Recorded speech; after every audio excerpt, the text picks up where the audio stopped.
Have you ever wondered about agreements that, don't just put good intentions on paper, but ones that genuinely seem to transform how people actually work together, especially on really tough, long-standing challenges?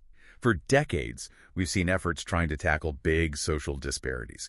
But often, they kind of stumbled because the people most affected, well, their voices weren't really at the decision-making table.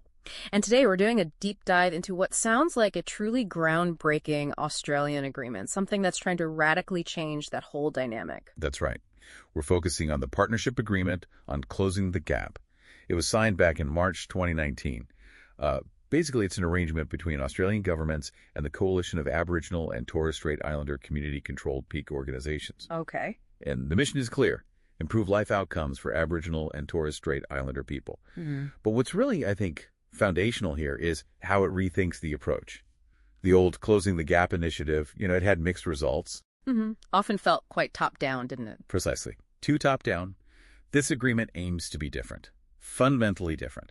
So let's unpack that. When you say different or, historic, what does that actually look like in practice? Well, for the first time ever, Aboriginal and Torres Strait Islander people are sharing decisions directly with governments.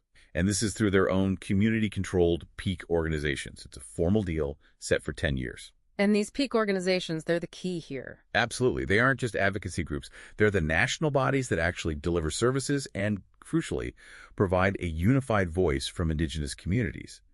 The agreement itself recognizes them as the, quote, key agents of change.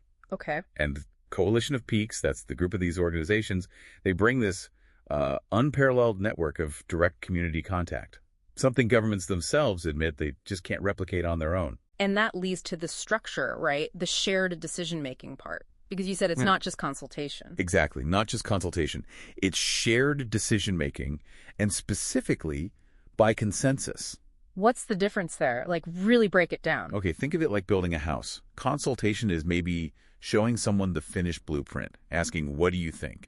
Maybe they suggest moving a window. Shared decision-making by consensus under this agreement's joint council is like sitting down together from the absolute beginning, sketching it out together. Okay. You decide on every single beam, every wall, together until you both agree. That's the key.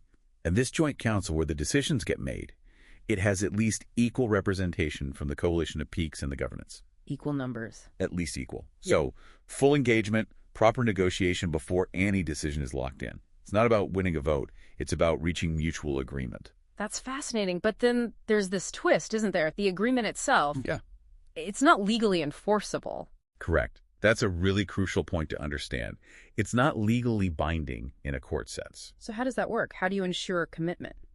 Well, instead of legal threats, the power comes from the public commitment. All parties have signed on to implement it fully, transparently, consultatively, and accountably. The agreement explicitly states it relies on cooperation, good faith, and mutual trust. So it's relationship-driven, essentially. Very much so. It elevates the importance of that shared vision and the working relationship itself. And it's built on really strong principles, too: equal participation, actively identifying and tackling systemic racism, discrimination, even unconscious bias. Wow, they actually call out unconscious bias. Yes, it's explicitly mentioned. Yeah. Plus, decisions have to be evidence-based, backed by transparent data sharing. And there's a commitment to Indigenous-led evaluations every 3 years. That's vital, given past experiences. Right, learning from what works and what doesn't, led by the communities themselves. Exactly. And importantly, there's also an acknowledgement that the peaks need ongoing financial support to actually participate as equal partners, to have the resources to engage properly. It really makes you think, doesn't it? How often we hear the word partnership, but here the structure and the principles seem, well, incredibly robust. So, wrapping this up, what does this all mean for you, listening right now?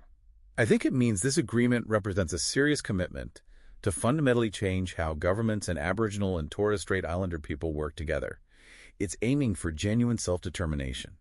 That means Indigenous communities having the power and resources to make decisions about their own lives. The hope is that this accelerates real improvements in those life outcomes we talked about at the start. It definitely leaves us with a pretty big question to ponder. What does it truly take for any agreement, really, to succeed when its strength isn't based on legal enforceability? When it rests instead on things like shared vision, genuine trust, and maybe a commitment to quite radical collaboration? Something to think about as you reflect on the partnerships and agreements, big or small, in your own life